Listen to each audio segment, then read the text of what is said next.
Yes, Your Honor. We'd like to make a record, if that's okay with Your Honor. First, we request immediate, expedited discovery in this case. The people have had this case for about almost 3 weeks, and that's more than enough time to gather as much information as they can give to us, especially now that we have two proceedings that we have to answer to, one of them being death eligible. So we are requesting that we get immediate discovery of the New York City Police Department and FBI and federal and state documents.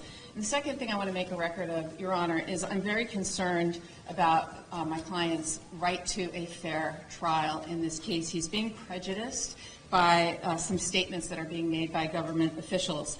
Like every other defendant, he is entitled to a presumption of innocence. But unfortunately, the way this has been handled so far, his rights are being violated. And as you know, Your Honor, there's a wealth of case law guaranteeing his right to a fair trial, but none of the safeguards have been put in place yet here. In fact, it's just the opposite of what's been happening. He's a young man, and he is being treated like a human ping pong ball between two warring jurisdictions here.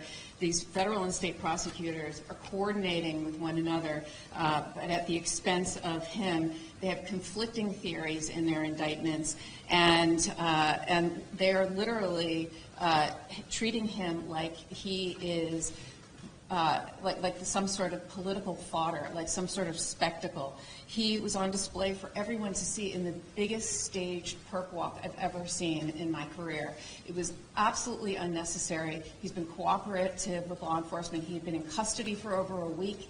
He waived extradition. He was cooperative at all accounts. There was no reason for the NYPD and everybody to have these big assault rifles that, frankly, I had no idea was in their arsenal.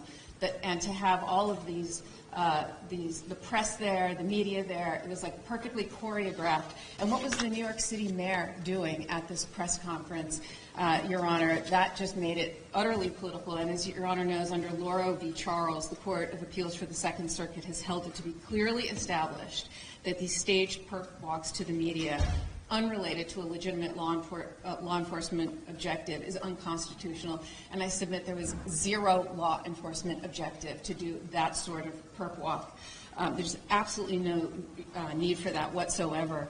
And frankly, Your Honor, the mayor should know more than anyone of the presumption of innocence that he too is afforded when dealing with his own issues. And frankly, I submit that he was just trying to detract from those issues by making a spectacle of Mr. Mangione. And there are consequences to this. He has a right to a fair trial.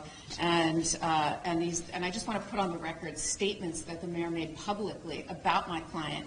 Nothing saying alleged, for example, and he said, I wanted to send a strong message with the police commissioner that we're leading from the front. I'm not going to just allow him to come into our city. I wanted to look him in the eye and state, you carried out this terrorist act in my city, the city of New York that I love. And he wanted to show symbolism. Your Honor, he's not a symbol. He's somebody who is afforded the right to a fair trial. He's innocent until proven guilty. And the mayor was talking to jurors, future potential jurors that elected him. Those are the people that elected him, that he is talking to and calling this man a terrorist. So, Your Honor, I just want to make a record of this and put everyone on notice that this has to stop. And my client is entitled to a fair trial and the presumption of innocence. And we're going to fight these charges, whether it's in the state or federal, to the fullest extent. Thank you, Your Honor. All right. Well, as you know, I have very little control of what happens outside of this court. But I can guarantee you, as I guarantee every defendant who comes through these doors, that the defendant will receive a fair trial. And we will carefully select a jury